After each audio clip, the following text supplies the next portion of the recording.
لو تركه بمفرده واستغرب شرفا سيتسبب لنا بالمشاكل. نعم لنرميه في النار. لنتخذ قرار. لك ليش وطي الصوت؟ موسى مع امك عم تسحلب؟ بتسجي برا مع محمد؟ وانت لك يا مان اجي برا، انا زكريا. انا اجي برا.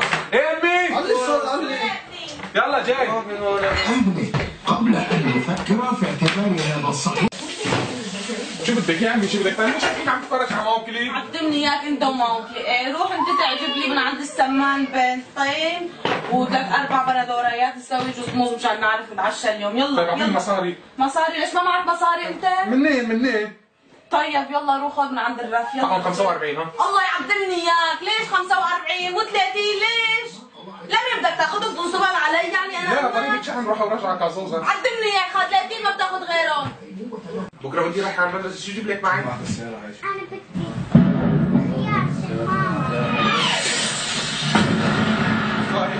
قصيدة ثانية. شو صار؟ خلينا نطلع تشوف. لوين انت وياه؟ الله يخليكم العب. ما انا قصدي انا اخسركم عدو. شوف الصيد. شوف الصيد. عاد الله يخلي لي اياك. ما انا قصدي العالم. لا الله يخليك. عاد حبيبي انت عاد تفرج على التلفزيون وبلا هالبرا. ايش تتفرجوا انتوا بلا؟ على شو تتفرجوا؟ يا الله. جيب برا انت. قوم تعال معي. قوم تعال معي. سكر الباب برا. خير امي شوفي. يا ابني عاد احكي معك كلمتين. جيفارا ابني حبيبي برضاي عليك. بدي اياك تحمل حالك وتطلع من البلد. امي شلون يعني اطلع من البلد؟ ما فهمت عليكي. يا ابني يا حبيبي اطلع من البلد. انا ما بدي لا اخسرك ولا اخسر اخواتك. تطلع انت من هون سنه كمان نحن بنلحقك. اطلع على تركيا يا ابني. امي ما معي جواز، كيف بدي اطلع؟ يا ابني برضاي عليك. اطلع مثل على العالم كلياتها عم تطلع انت. تطلع معهم يا ابني. ما بدي لا اخسرك ولا اخسر اخواتك وانا مالي متحمله يا ابني. بتعرف شو عم بيصير فيي وانا مالي متحمله. بتحمل حالك من بكره. هلا بتقوم بتجهز اغراضك ومن بكره يا ابني بتروح بتسافر. وان شاء الله اذا الله راد والله خلانا طيبين السنه الجايه ان شاء الله باخذ اخواتك بلمون وبجي لعندك. بتكون انت كمان زبطت امورك هنيك. ماشي يا ابني؟ ماشي يا امي ان شاء الله. الله يخلي لي اياك يا رب. دير بالك على حالك. يلا يا ابني يلا. ما بدي عنك. قوم ضب اغراضك. يلا.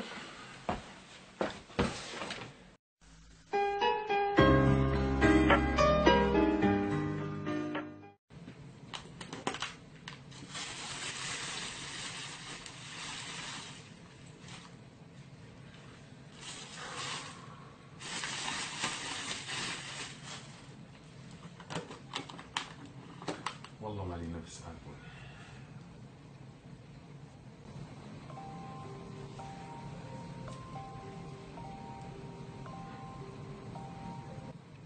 الو.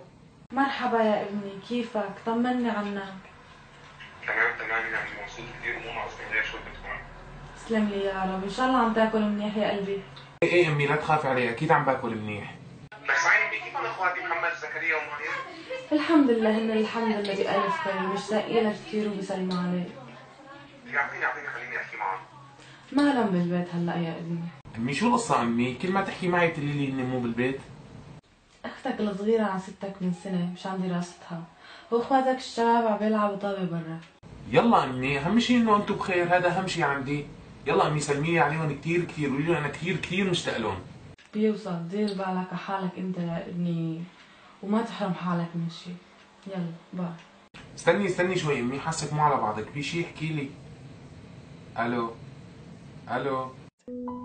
شو بدي احكي لك؟ لا احكي لك عن القذيفة اللي نزلت من سنة بالحارة واستشهدوا فيها اخواتك الاثنين، ولا احكي لك انه اخذت اختك الصغيرة لبيت جدك وبعد يومين نزلت بناية واستشهدوا بيت جدك واستشهدت اختك معهم، ولا احكي لك عن وطن غرق بالدم واشتعلت فيه النار. شو بدي احكي لك؟ لو بضل سنة بحكي لك ما رح يخلص الحكي. يا رب بجاه الايام الفضيلة تفرج عن سوريا وترجع كل مغترب لأهله. بكفي اللي شفناه بهال6 سنين يا رب.